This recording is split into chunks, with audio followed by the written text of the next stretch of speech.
¿Ya? Bien, señores alumnos, vamos a empezar a trabajar nuestra sesión de clases del día de hoy. ¿Ya? Vamos a ver un poco lo referente a lo que va a ser el proceso de periodificación de la historia. Dentro del proceso de investigación, nos interesa mucho saber manejar la periodificación de la historia, es decir, para manejar lo que es el tiempo y espacio, ¿no? Uh, Ustedes como profesores de historia perfectamente conocen de que la historia en sí mismo es uno solo, ¿no? Es uno solo.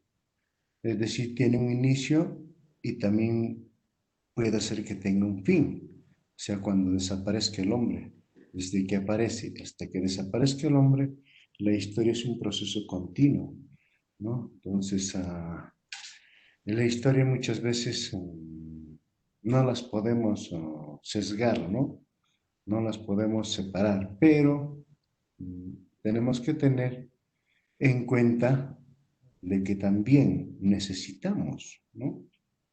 O, o sentimos una necesidad propia para poder, digamos, tener que periodificar la historia o dividir la historia por etapas, ¿no? En periodos, en eras, etcétera, etcétera, ¿no? Entonces, ya eso todo depende de los investigadores. En este caso, la necesidad imperiosa de poder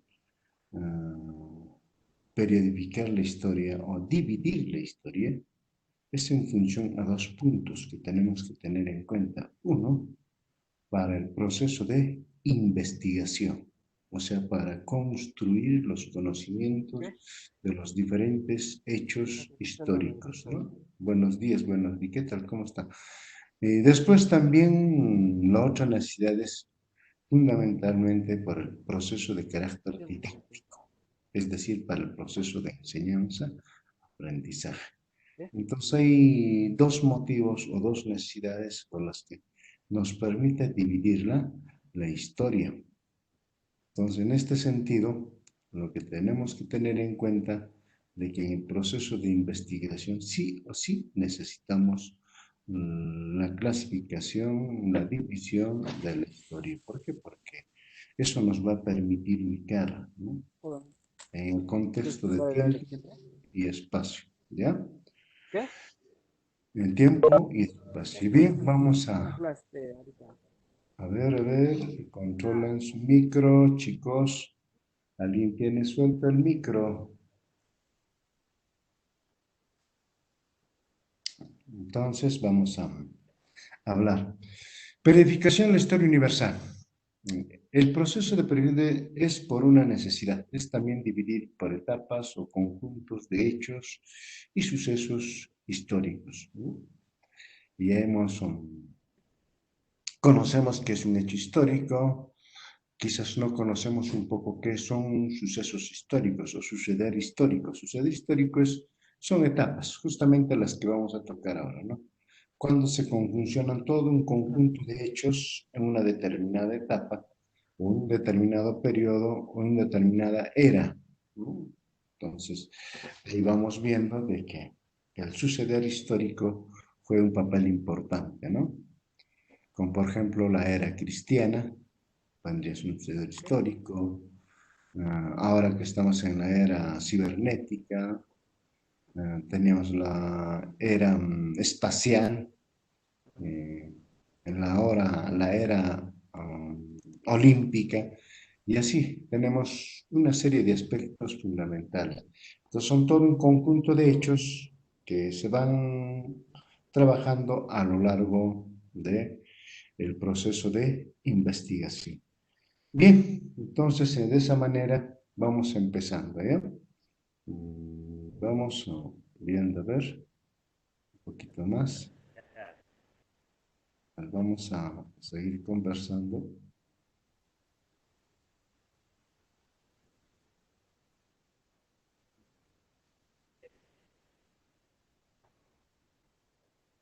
Ya.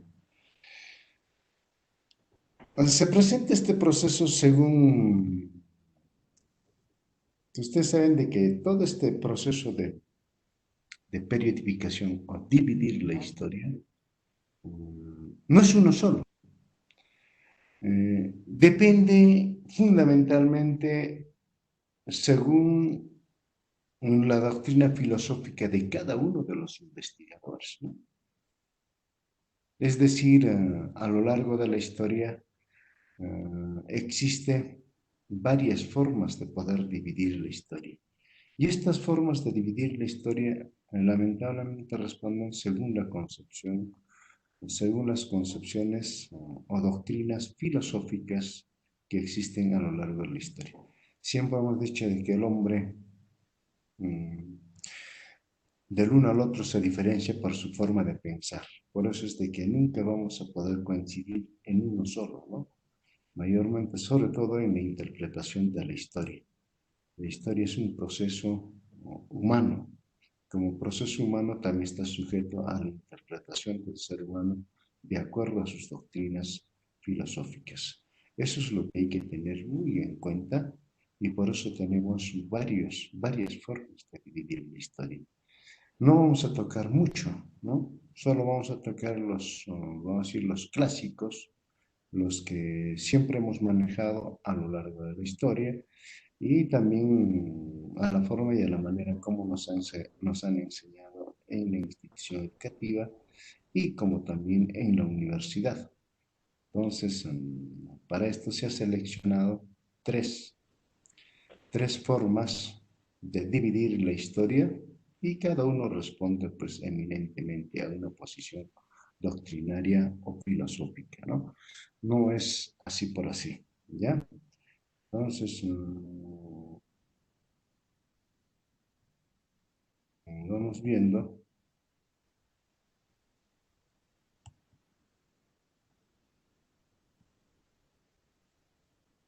vamos viendo, a ver. Entonces, esto obedece con, por ejemplo, desde el punto de vista, la que vamos a ver, es una forma de carácter tradicional, desde el punto de vista de carácter cronológico, es decir, desde el punto de vista de tiempo, tiempo y espacio. Y cuando decimos tiempo, obedece a un sistema de carácter de tiempo matemático y tiempo histórico, ¿cierto? Entonces ya habíamos visto que es tiempo matemático y que es tiempo histórico. Todos nosotros conocemos qué es el tiempo matemático y qué es el tiempo histórico. A ver, ¿quién me hace la diferencia qué es tiempo matemático y qué es tiempo histórico? Decimos desde el punto de vista de carácter cronológico. A ver, alguien me dice, a ver, ¿quién va sumando puntos? A ver,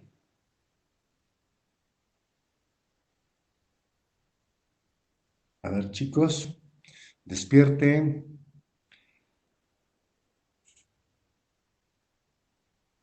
Ya no está haciendo frío, ya se fue la helada.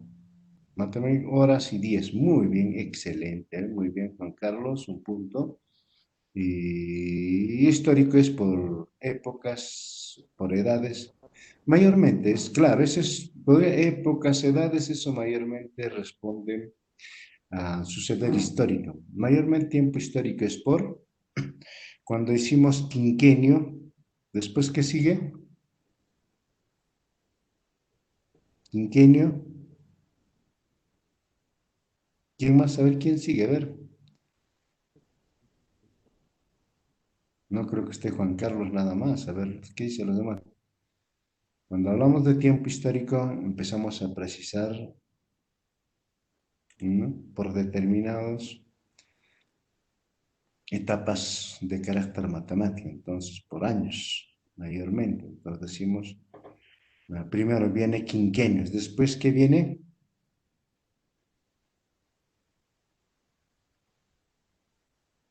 Décadas. Después de décadas, ¿qué viene?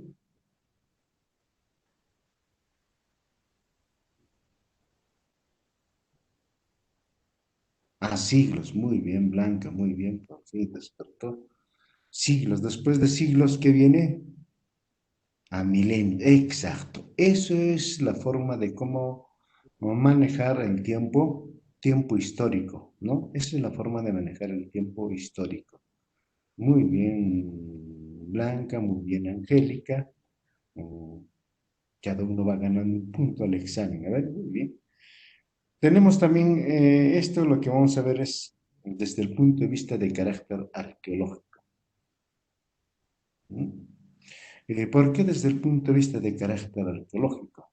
Ustedes saben que la historia tiene una disciplina o una ciencia auxiliar muy importante, ¿no? Ha significado, como quien dice, el puntal de la historia.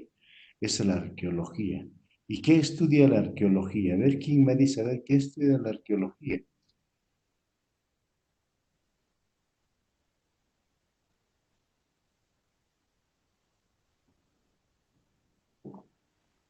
A ver, ¿qué estudia la arqueología? A ver,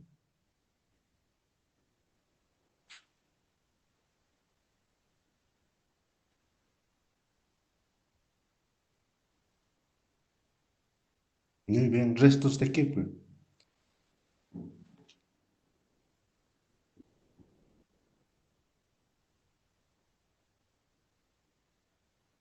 A través de los monumentos, a través de los restos. A ver, Lisbeth, a ver, ¿qué restos?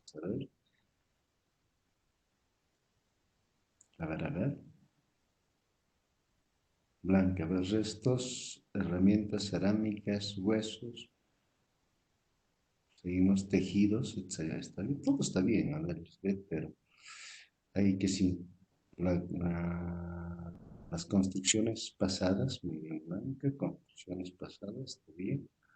Obra de arte, los utensilios, que restos humanos. A ver. Restos humanos, ¿sabes qué ciencia estudia Angélica? La paleontología, no se olviden. Todos los restos humanos del pasado las estudia. Hay una ciencia auxiliar denominada lo que es la paleontología.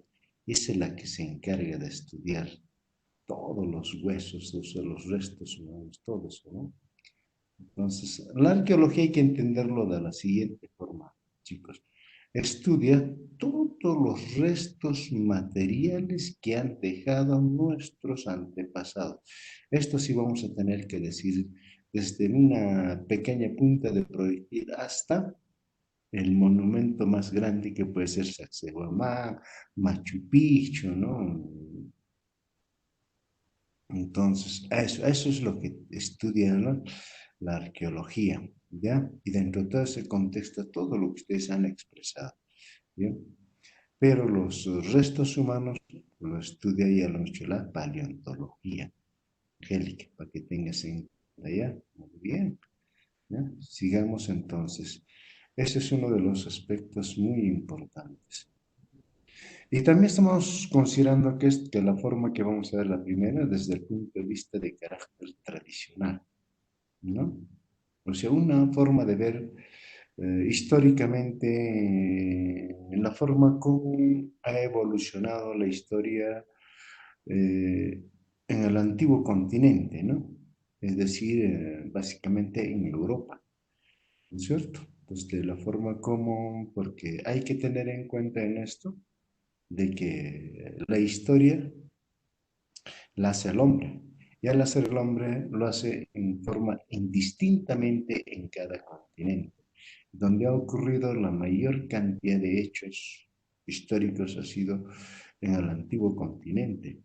Entonces, las primeras formas de dividir la historia también se han presentado ahí. Las que vamos a ver, ellos son los que han pregonado y los otros espacios geográficos de los otros continentes han agarrado eso como punto de partida para poder ver y visualizar la historia para su interpretación. Entonces, en esto siempre tengan en cuenta de que cada continente tiene su propia historia y también podemos dividir en forma independientemente a lo que vamos a ver, ¿no? Pero sin embargo, la mayoría de ustedes han tratado de relacionarlo con ello, ¿no? No encontrando otras formas, como por ejemplo de poder dividir la historia. Asimismo, también cada país tiene su propia historia. Entonces, cuando hacemos el estudio de cada país, también vamos a encontrar que cada país tiene su forma de periodificar la historia o dividir la historia, ¿no? Así como en el Perú vamos a encontrar una particularidad muy importante en relación a los otros países, a pesar de que muchos historiadores, como por ejemplo, no sé si uno de ellos, un peruano, ¿no? Luis Alberto Sánchez nos dice que hablar de la historia del Perú es hablar de la historia de América. ¿Por qué? Porque la mayor cantidad de hechos ha ocurrido en el espacio geográfico denominado Perú, ¿no es cierto? Desde los primeros habitantes en América del Sur y luego también los otros acontecimientos, ¿no? Así tenemos como por ejemplo en la etapa colonial, el Perú ha sido el eje fundamental de control de toda esa etapa y vemos pues de que el Perú jugó un papel muy importante en la historia de América. Por eso Luis Alberto Sánchez nos dice, hablar de la historia de América es hablar de la historia del Perú. Hablar de la historia del Perú es hablar de la historia de América, así sucesivamente, ¿no? Entonces tiene su propio contexto, tiene su propia historia y también tiene su propia forma de dividir la historia. ¿Ya? Entonces, sigamos un poco más.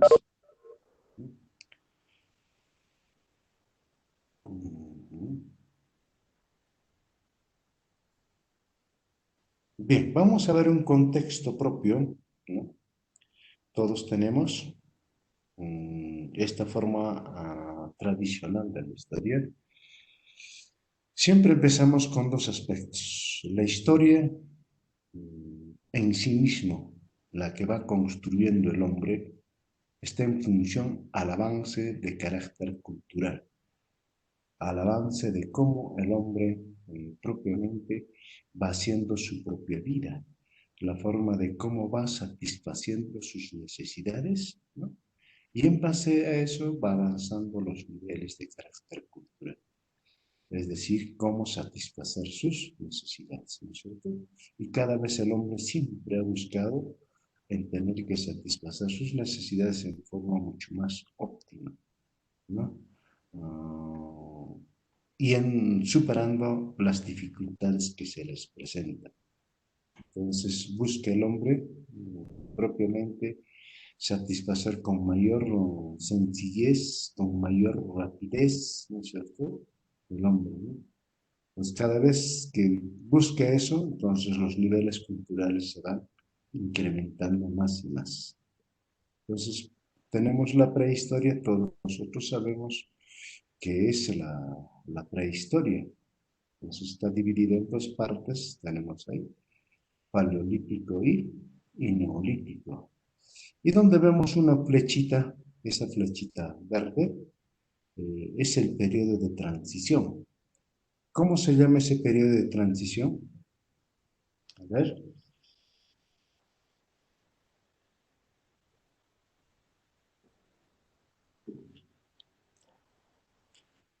A ver, ¿quién me dice? A ver, ¿cómo se llama el periodo de transición? ¿Qué es un periodo de transición? Ustedes como profesores de historia seguramente saben, periodo de transición es cuando se crean las condiciones cuantitativas y cualitativas para dar un salto de carácter cualitativo, es decir, el paso de una etapa a otra etapa. Muy bien, Judy. Mesolítico, correcto. Un punto más, Judy. ¿Ya? Entonces se llama mesolítico. ¿Qué ocurre en el mesolítico? A ver, para dejar el paleolítico y luego pasar al neolítico. ¿Qué ocurre? ¿Qué hecho fundamental ocurre?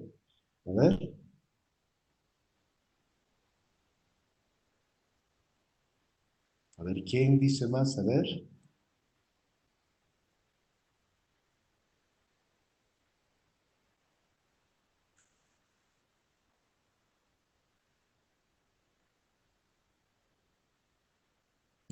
¿Quién me dice? A ver, ¿qué hecho ocurrió? La casa, la recolección, no, Henry, no es eso. Algo mejor, porque la caza, la recolección y la pesca fueron una actividad económica eminentemente del paleolítico, también del neolítico, hasta el día de hoy, ¿no? Sigue siendo una actividad la caza, la recolección, sigue siendo, ¿no? Pero se ha iniciado en el paleolítico. Hay un hecho mucho más importante, ¿no?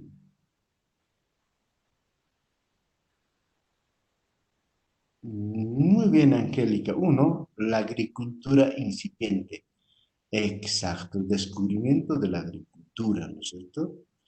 Es decir, el inicio de la agricultura incipiente. Y otro hecho más, a ver, está relacionado en el hecho de que el hombre deja de utilizar básicamente la piedra y pasa a utilizar otros objetos. Bueno, la ganadería también, claro, después va a venir, ¿no? Bien, a ver, Candy también está bien, muy bien, la ganadería, pero hay otro hecho más importante, a ver.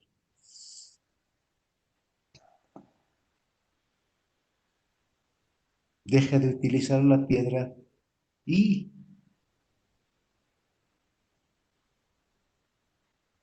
empieza a utilizar otros objetos de otro material.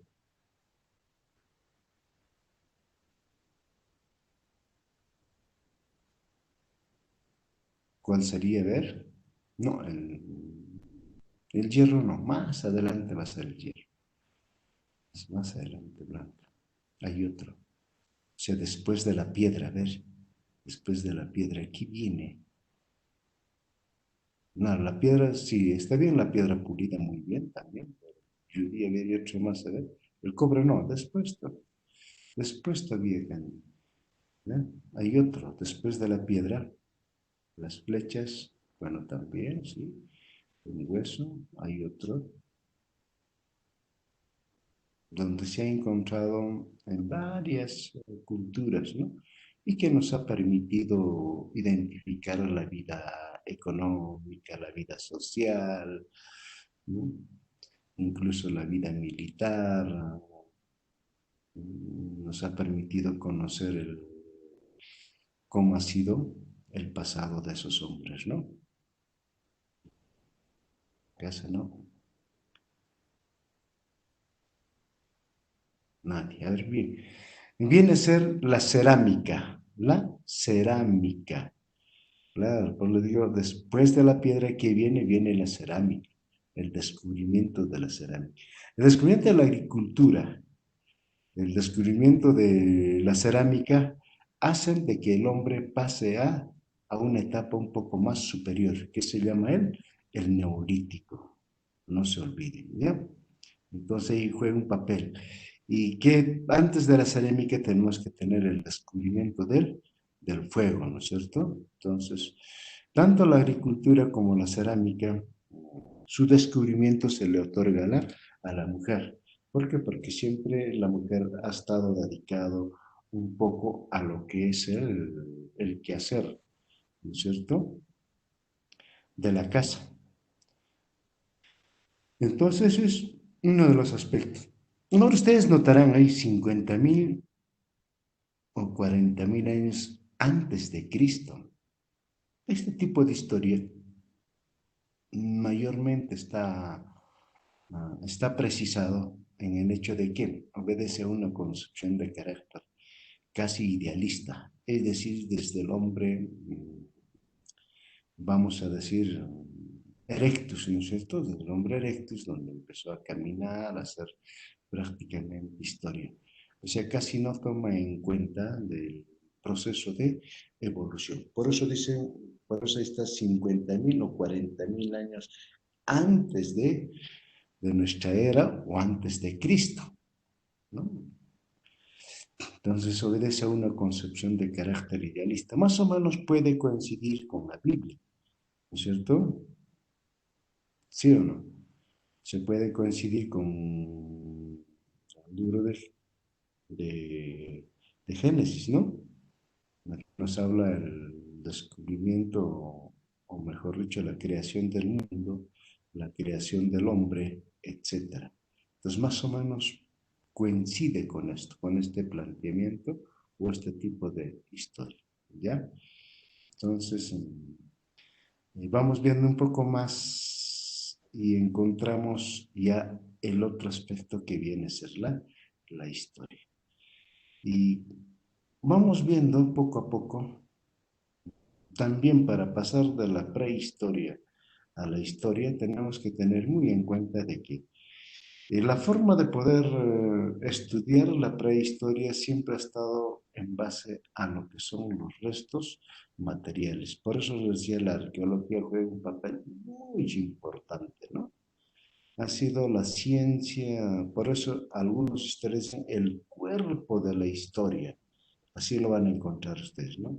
La arqueología se ha construido como el cuerpo de la historia, una ciencia fundamental para la historia. ¿Por qué? Porque tenemos un contexto bastante amplio en tiempo y espacio.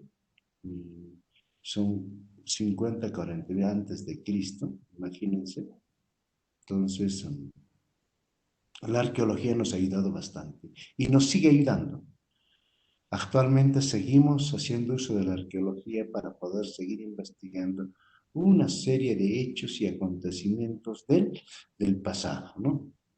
Entonces, seguimos manejando y sigue siendo muy importante la arqueología. Entonces, lo que hay que tener en cuenta en esto es mucho, de que cómo es que la arqueología nos permite, ¿no? A pesar de que ya la historia en sí mismo nos da una información bastante, mucho más detallada, pero a veces no es suficiente, ¿no?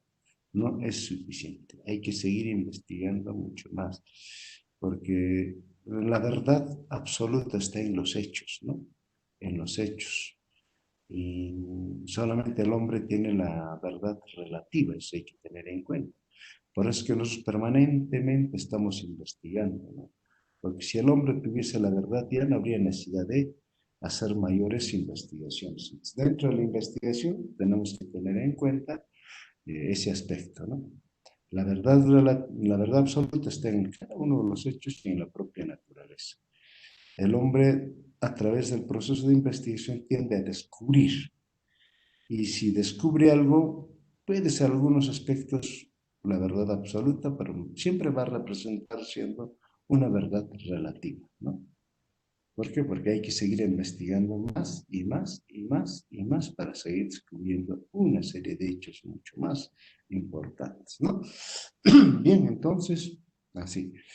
Entonces tenemos aquí la prehistoria, la historia. Y tenemos un pequeño espacio que también se llama el periodo de transición, que permite el paso de la prehistoria a la historia. Entonces hay un puente, o sea, que genera un cambio de carácter cuantitativo y cualitativo.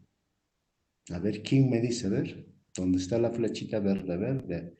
Que está en la parte superior, que permite el paso de, de la prehistoria a la historia. A ver,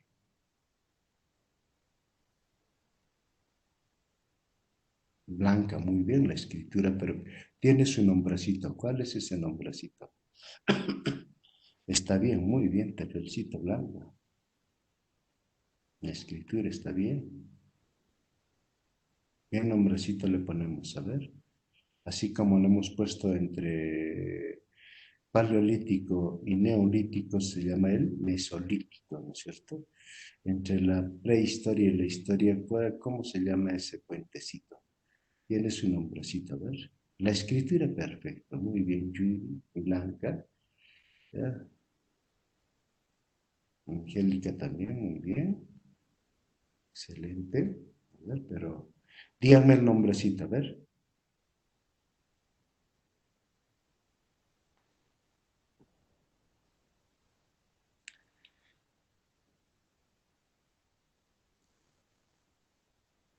No, no. La edad moderna está, Angélica, dentro de lo que es la historia, la historia, la historia. Ahorita vamos a tocar, ¿ya?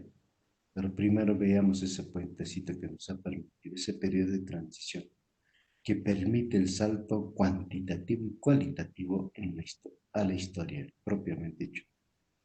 Muy bien, Lisbeth. Muy bien, Lisbeth. Tienes tu punto ganado. Se llama protohistoria. Así no se olviden. Descolóquenlo ahí. La protohistoria. Ese es el periodo de transición que permite el paso de la prehistoria a la historia.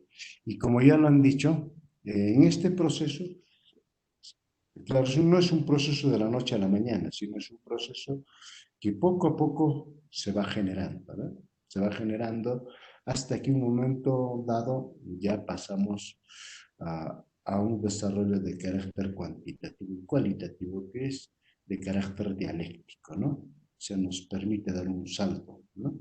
Pero ese salto no es de la noche a la mañana, ¿no? Sino que es todo un proceso. Entonces, cuando decimos el descubrimiento de la escritura, el descubrimiento de la escritura es un proceso. Nadie lo ha hecho de la noche a la mañana, ¿no es cierto? Hay tres formas de escritura, ¿no es cierto? De la forma como ha evolucionado. A ver, ¿quién me precisa ver las tres formas? A ver, ¿quién me precisa las tres formas? A ver, de escritura. A ver, a ver, a ver.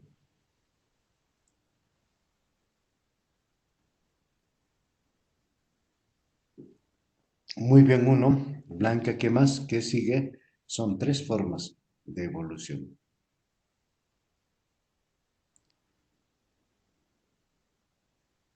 Alfabeto, correcto. Falta uno.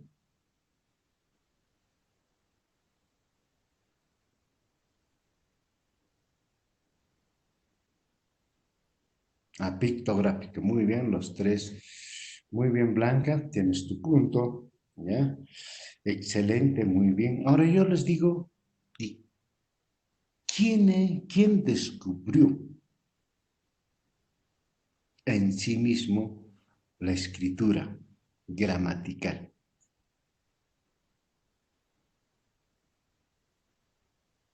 Nada más puedo decir, pero ¿quién descubrió la escritura gramatical? ¿Y con cuántos alfabetos? A ver,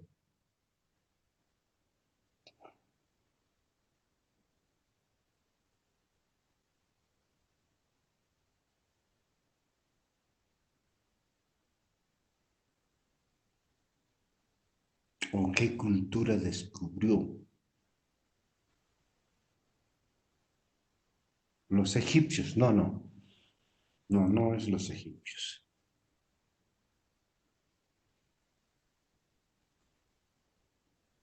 China, Mesopotamia tampoco.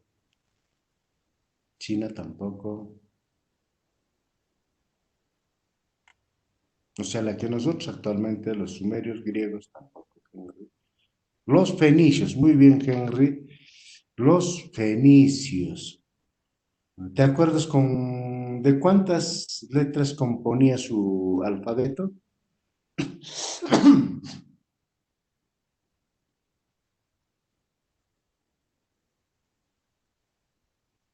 Era de 20 a 22 letras, nada más. Exacto, 22. Muy bien, Blanca. 22, exacto. Esa es la forma como se inicia. Por eso los fenicios han jugado un papel muy importante, ¿no? Muy bien, Henry, muy bien, 22, exacto. Entonces, ellos son como los que han descubierto el alfabeto de 22 letras. Entonces eso nos da, y con eso pasamos pues a lo que es la historia. Y todos conocemos que la historia propiamente es, mm, decimos que la historia es formal. ¿Por qué formal? Porque ya se deja constancia de una serie de acontecimientos que van ocurriendo, ¿no? Entonces es muy interesante entrar a la historia, ¿ya? Entonces vamos poco a poco, ahora sí empezamos. Empezamos la edad antigua, ¿no? Nos dice de 5.000 a 4.000 años antes de Cristo. ¿Se dan cuenta? ¿No es cierto? O sea, es decir, se llegó a descubrir la escritura 5.000 a 4.000 años antes de Cristo, a través de todo un proceso, ¿no? Entonces tenemos la edad antigua. ¿Y cuál es la característica de la edad antigua? Alguien me dice, a ver, una característica, a ver, de las tantos que existen, a ver.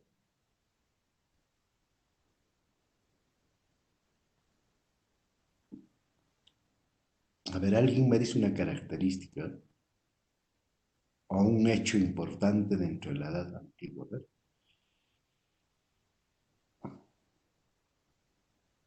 Ah, está muy bien, el inicio de la vida urbana, ¿no es cierto? Está bien, es decir, el inicio de las grandes civilizaciones, ¿no es cierto? También llamamos el inicio y desarrollo de las grandes culturas.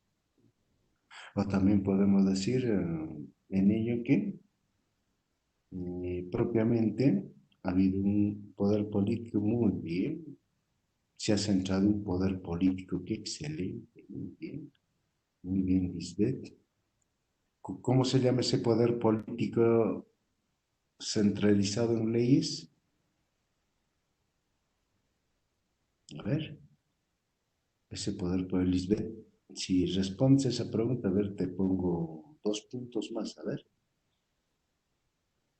¿Cómo lo es poder político centralizado en leyes? ¿Quién lo centraliza? A ver. ¿Cómo se centraliza? ¿Quién tiene el poder político? El gobierno. Muy bien.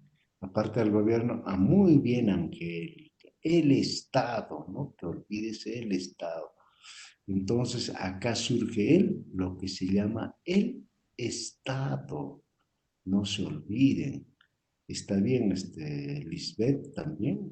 El Estado es sinónimo de gobierno, ¿no es cierto? Por eso siempre dicen, pues abajo el Estado, ¿no? Abajo el gobierno. Entonces, al final son la misma cosa, ¿no es cierto? Porque ¿quién personifica al Estado? Es el gobierno, ¿no? Pues son casi sinónimos, ¿no? Gobierno o Estado, casi lo mismo, pero siempre hay que saber encontrar el término correcto, el Estado, ¿no es cierto? Porque las grandes civilizaciones han encontrado la forma de poder direccionar bajo él el Estado, es decir, tener un gobierno propio, cada una de las civilizaciones. Muy excelente, así vamos conversando, ¿ya? A ver, sigamos avanzando, porque el tiempo nos va a dar. Tenemos la edad media. Alguien me dice la edad media, ¿con qué hecho?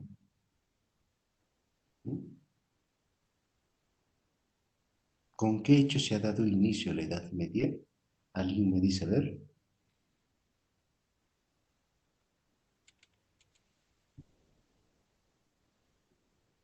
Muy bien, Angélica. Caída de Roma del occidente, desde el fin del Imperio Romano. Bueno, todavía no. Va a subsistir todavía Roma, no cae totalmente, ¿no es cierto? Solamente Roma del occidente. Va a quedar todavía Roma del oriente. Entonces, empezamos, o sea, finaliza la Edad Antigua eh, con el hecho de que, con la caída del Imperio Romano del Occidente. ¿Quiénes generaron la caída del Imperio Romano del Occidente?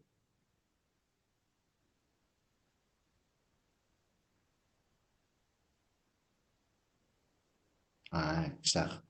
Los turcos, a ver, los otomanos. Más o menos va entrando muy bien, Judy.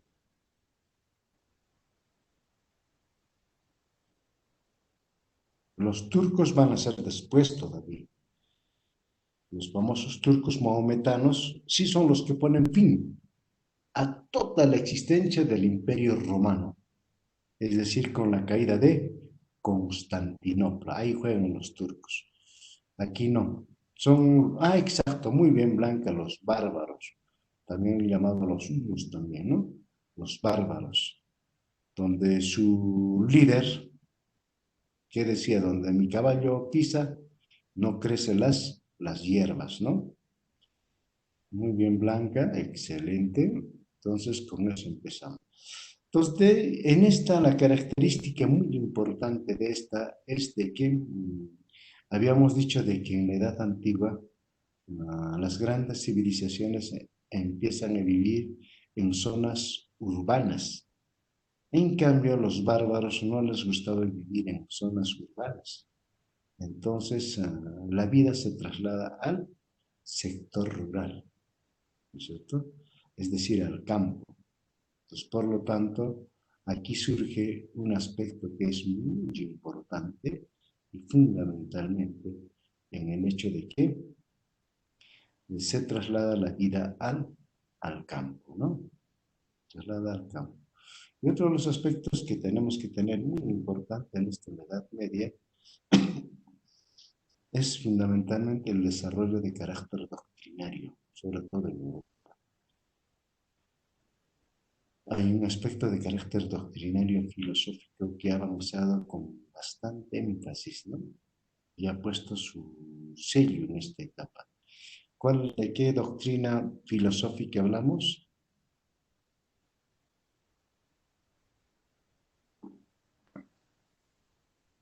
A ver, ¿de qué doctrina? A ver, de Kant. Puede ser, puede ser. A ver, otro mejor, a ver, otro mejor, a ver.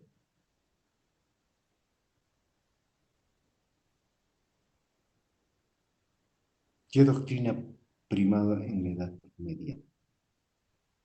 Hablando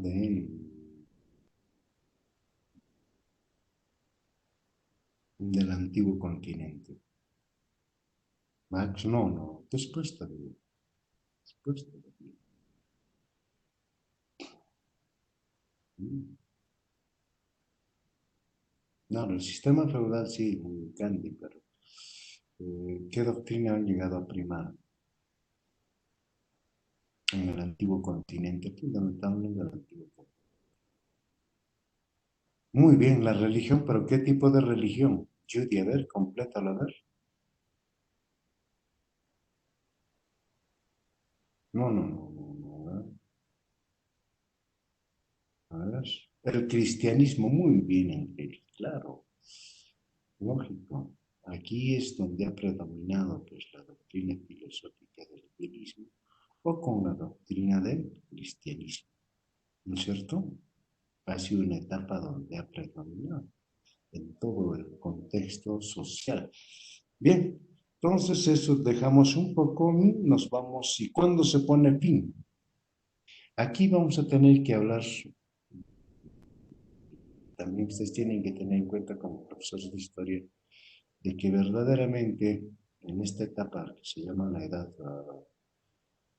moderna, dice a partir de 1453. Muy bien, excelente, Blanca, caída del Imperio Romano de Oriente, caída de Roma Oriente, muy bien, Yuri, excelente, felicitaciones. Acá es donde se pone fin a la existencia del Imperio Romano. El Imperio Romano queda ya en el pasado, ya no hay más Imperio Romano. Pero, excelente. ¿Y quiénes son los que realmente promueven la caída del Imperio Romano del Oriente? ¿Quiénes? A ver.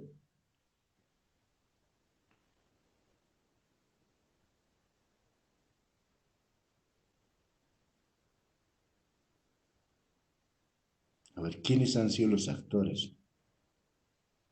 porque dice que no ha sido fácil, ¿no? No ha sido fácil la caída del Imperio Romano. Exacto, los turcos mahometanos se llaman, mahometanos, los turcos mahometanos, ¿no?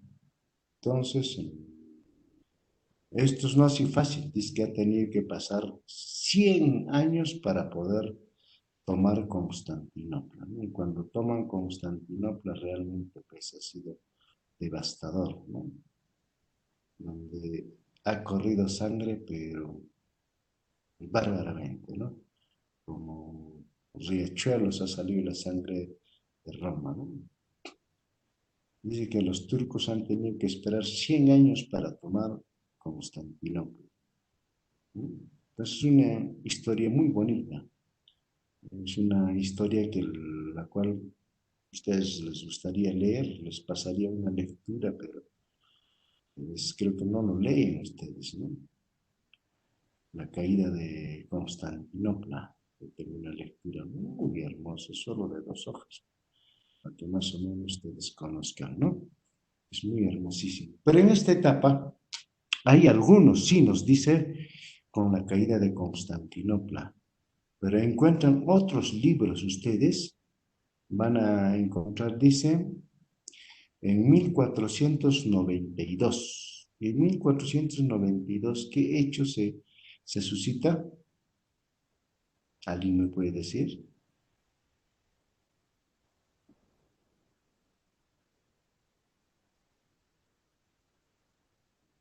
Exacto, muy bien, Blanca, descubrimiento de América. Así es, van a encontrar. Dice, la edad moderna empieza con el descubrimiento de América. Entonces no van a encontrar por ahí un libro, van a leer y, el profesor Valerio no nos ha hecho, no, yo no estoy diciendo, ¿no? Por si acaso. Algunos autores fundamentan con la caída de Constantinopla, otros fundamentan con el descubrimiento de América, y hay un tercero que también dice, gracias a los descubrimientos de carácter científico y tecnológico y los descubrimientos de carácter geográfico. A esos tres elementos señala y precisan de que se dejó atrás la Edad Media y se pasó a la Edad Moderna.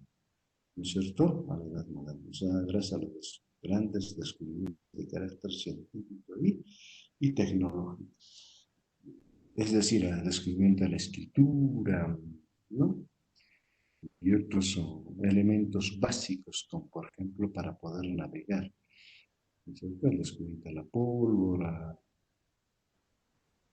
la brújula, el astrolabio, los cambios, como por ejemplo en las naves, ¿no es cierto? En las naves que no viene pues Colón en las naves que nosotros conocemos, como por ejemplo en la edad antigua, en la edad de Cristo, seguramente ustedes han visto. Entonces ha tenido que haber todo un proceso de cambio en las naves. Como en las naves se incluyen dos elementos básicos, ¿no es cierto?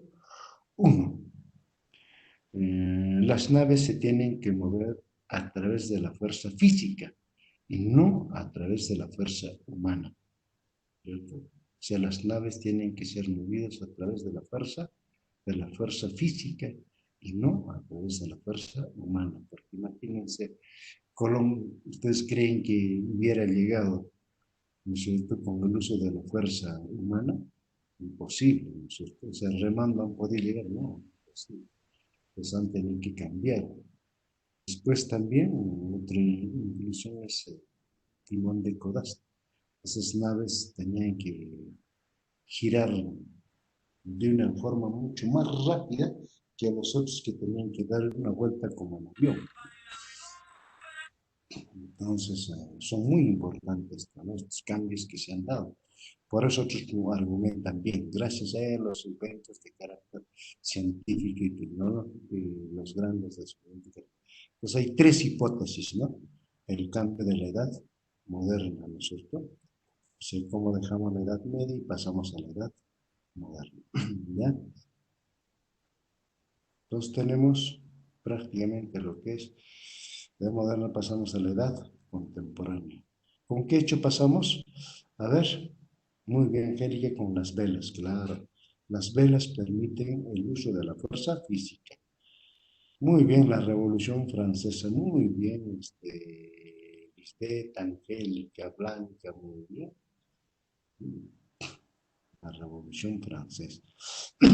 Es decir, el triunfo ¿de quién? Del capitalismo o de la burguesía. Sí, aló. Entonces es muy importante, ¿no? Qué interesante. Muy bien, sigamos entonces con la Revolución Francesa, 1789. Correcto. ¿Ya? Vamos a ver. Ahí está. Entonces, también dentro de la historia aparece también lo que se llama la edad del novísimo planetario. Fundamentalmente, mm, la sociedad, en este caso socialista, genera que dice que ya nosotros hemos dejado la edad contemporánea, ya estamos en la edad del novísimo planetario. Esto lo crearon los rusos. Entonces, ¿y cuándo se genera esto? Es decir, cuando el hombre sale a explorar lo que es el espacio. Ahora yo les pregunto, ¿cuándo el hombre salió por primera vez a explorar el espacio? ¿O quiénes salieron a explorar el espacio? A ver,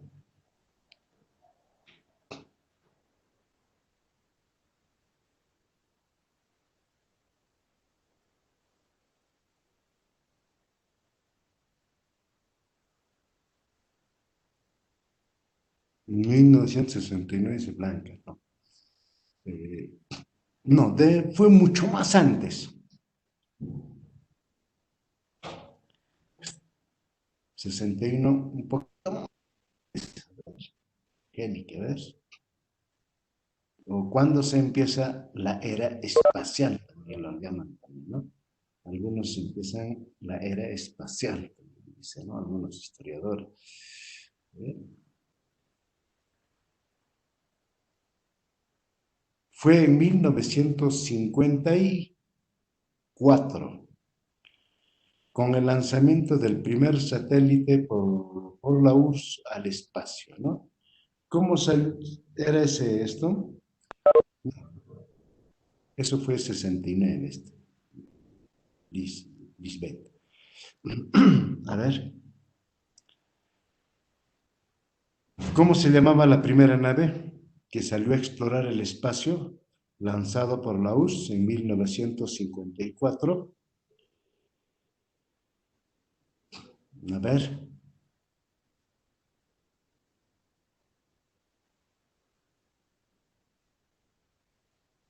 muy bien Henry, Sputnik, Sputnik primero le pones Henry, ¿eh?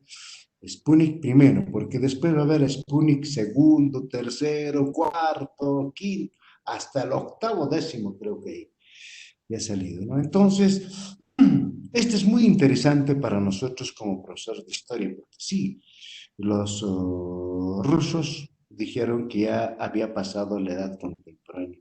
Pero ¿por qué no tiene predominancia hasta el día de hoy? Ustedes saben que siempre el sistema capitalista ha tenido mucho más predominancia, ¿no? Que el sistema socialista. Siempre el sistema socialista los ha ido relegando, ¿no? Siempre los ha hecho a un lado.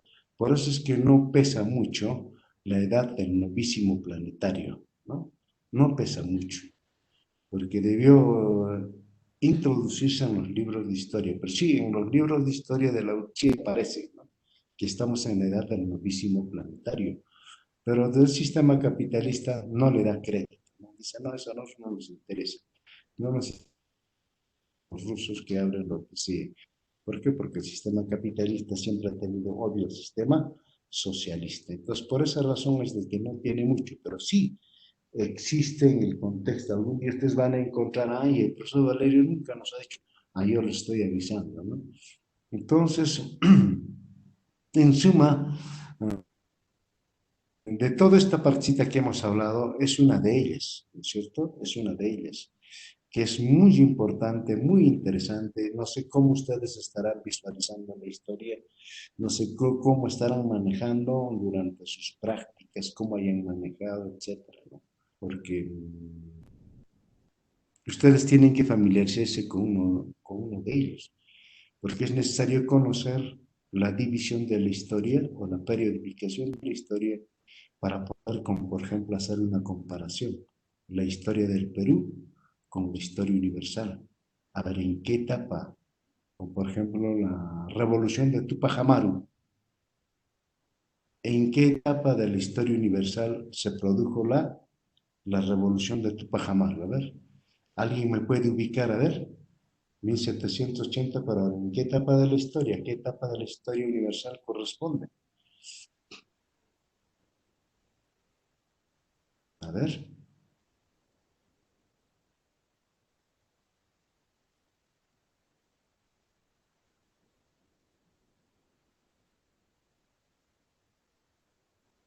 claro, muy bien, Lisbeth, claro, a la edad contemporánea. Entonces, para eso nos permite, ¿no es cierto? Para eso nos permite. Como por ejemplo, el movimiento indígena de Santos Atahualpa. ¿A qué edad corresponde? Ver,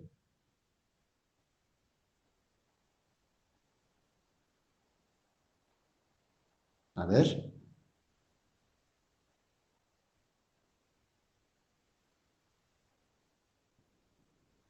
¿quién dice? A ver.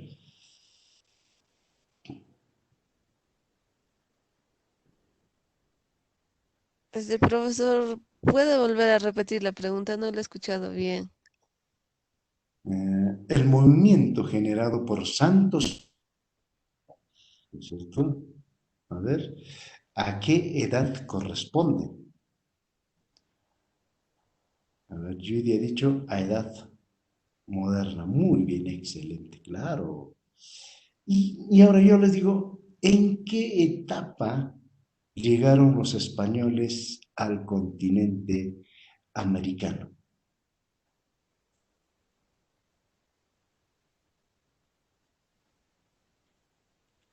Judy, muy bien, en la edad moderna. Imagínense siendo personas que ya están en una edad moderna, cómo es que ellos retroceden prácticamente a la edad antigua, porque todo lo que han hecho, ellos prácticamente lo han hecho lo que ocurrió en la edad antigua en América, ¿no es cierto? Su forma de comportamiento con los indígenas, ¿no es cierto? O con los incas. Entonces, ¿cómo siendo personas que vienen de una edad moderna, prácticamente hayan podido hacer lo que realmente se hizo en la edad antigua, ¿no es cierto? Cómo retrocedieron, ¿no es cierto? Entonces, todas estas cositas nos sirven para poder, digamos, comparar. Es muy interesante conocer la periodificación de la historia universal. Entonces, nos ha ganado un poquito el tiempo. Mm, Hay tres formas que quería presentarles, ¿no es cierto? Acá tenemos la división de la historia por los modos de producción. Entonces, eso ya lo conversaremos el día de mañana, porque hay muchos historiadores que manejan esta forma de periodificar la historia. No les cae bien el primero que hemos visto, esto manejan. Dicen, no, yo quiero manejar la historia por los modos de producción. Algunos, bueno, pues no les cae bien el primero ni este, entonces hay veces lo combinan, ¿no? Lo combinan. Entonces ustedes van a encontrar eso en los libros, ¿no? Normalmente van a encontrar. Entonces por eso es necesario para ver, siempre tener en cuenta en el proceso de investigación aspectos de carácter comparación. Acá señalamos, toma como base el proceso de producción y reproducción humana. Dice que la mejor forma para analizar la historia es ver el proceso de producción en relación a la reproducción humana. Dice que es la mejor forma de poder ver la historia. Y dice que la historia es mucho más científico, ¿no? Según los clásicos, ¿no? Después de la Revolución Rusa, tenemos los módulos constituye el eje fundamental para la historia. Eso es lo que más o menos nos fundamenta y nos argumenta, ¿no? Después tenemos la base doctrinaria, es la concepción materialista del mundo.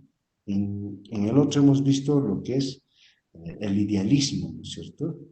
El idealismo es predominante, la concepción idealista, la que hemos visto en la primera. En cambio, en esta es la base doctrinaria, es la concepción materialista del mundo. O sea, en base a eso. ¿No? Porque esta forma de ver la historia nos dice Federico Engels, nos sintetiza Lenin, al final termina diciendo que la historia de poder ver más científica es a través de los modos de producción. Entonces, en esa medida, es muy interesante esto. Se fortalece con el planteamiento de los clásicos. ¿Quiénes son los clásicos? Hace rato alguien precisaba, como por ejemplo a Carlos Marx, a Lenin, Federico Engels, ¿no? Ellos son los clásicos que nos han planteado después de la Revolución Rusa, ¿no? O también durante el proceso de desarrollo. Vieron la forma de cómo interpretar la historia, porque dijeron, no, la otra forma es, como a ellos no les gustaba el idealismo, dicen, no, no, eso no es la forma de ver la historia. Entonces ellos plantean la forma de ver la historia a través de los modos de producción. Bien, el tiempo nos ha ganado, chicos, ahí nos quedamos y mañana vamos a ver el otro aspecto, ¿ya? Vamos a tratar un poquito de acelerar, ¿ya? Creo que mucho conversamos, creo. Pero es muy interesante la participación de ustedes, chicos, van sumando puntos, ¿no? Y eso es muy importante porque el examen lo vamos a dar después de las 2 semanas de descanso que dan al curso, retomamos entonces el miércoles, ¿no? Uh, que es la primera clase, estaremos dando el examen, ¿ya? Entonces, a estudiar, chicos, a seguir estudiando. Eso todo por hoy y mañana continuamos, ¿ya?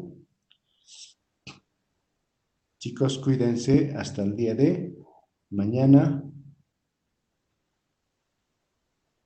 Hasta mañana, chicos. Hasta mañana, muy bien. Candy, hasta mañana.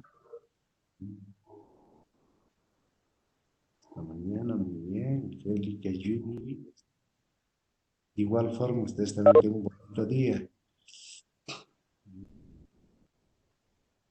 Hasta mañana, Lisbeth. Hasta mañana.